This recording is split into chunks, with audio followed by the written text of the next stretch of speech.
यह कहानी है उस दिव्य बालक की जिसने मां के वचन की रक्षा के लिए अपने प्राणों की आहुति तक दे दी।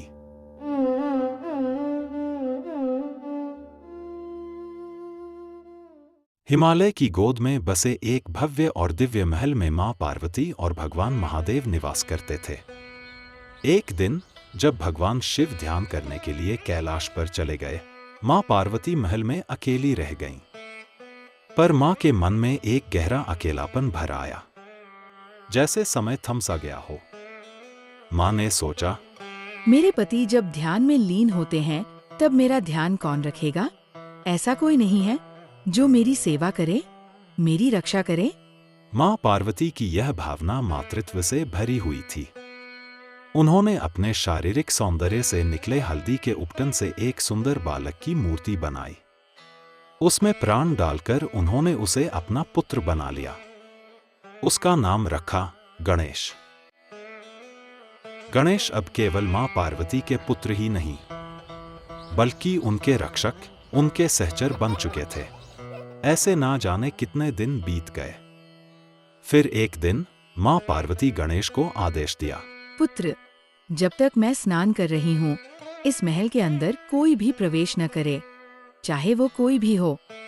जैसा आप कहें, माता। यह बोलकर गणेश महल के बाहर पहरा देने चले गए।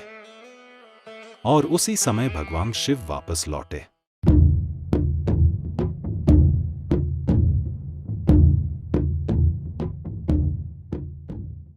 उन्होंने महल के अंदर प्रवेश करना चाहा, लेकिन गणेश ने उन्हें रोक दिया और कहा, आप अंदर नहीं जा सकते, माँ का आदेश है। तुम कौन हो बालक, जो मुझे अंदर जाने से रोक रहे हो? मैं माता पार्वती का पुत्र हूँ और उनके आदेश का पालन कर रहा हूँ। गणेश ने शांत स्वर में उत्तर दिया। यह सुनकर भगवान शिव क्रोधित हो उठे। शिवजी ने त्रिशूल उठाया और गणेश का सिर धड़ से अलग कर दिया। यह दृश्य देख देवी पार्वती अत्यंत दुखी हो गई। उन्होंने भगवान शिव से कहा, आपने मेरे पुत्र की हत्या कर दी। जब तक आप मेरे पुत्र को पुनः जीवित नहीं कर देते, तब तक मैं समस्त सृष्टि को नष्ट कर दूंगी। मां के इस हट के कारण पूरी सृष्टि त्राही माम पुकारने लगी। सृष्टि को विनष्ट होते देख भगवान शिव ने मां पार्वती से शांत होने के लिए कहा और उन्होंने अपने गणों को आदेश दिया, उत्तर दिशा की ओर प्रस्थान करो और जो भी मृत प्राणी का सिर सबसे पहले मिले उसे लेकर लौट आओ।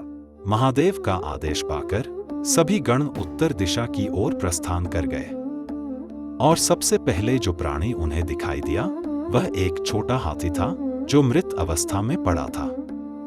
उसी का सिर लेकर गण वापस महल की ओर लौट गए। महादेव ने उस हाथी का सिर उठाया और उसे गणेश के शरीर से जोड़ दिया और गणेश पुनः जीवित हो उठे।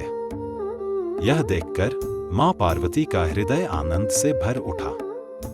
उन्होंने अपने पुत्र गणेश को गले से लगा लिया।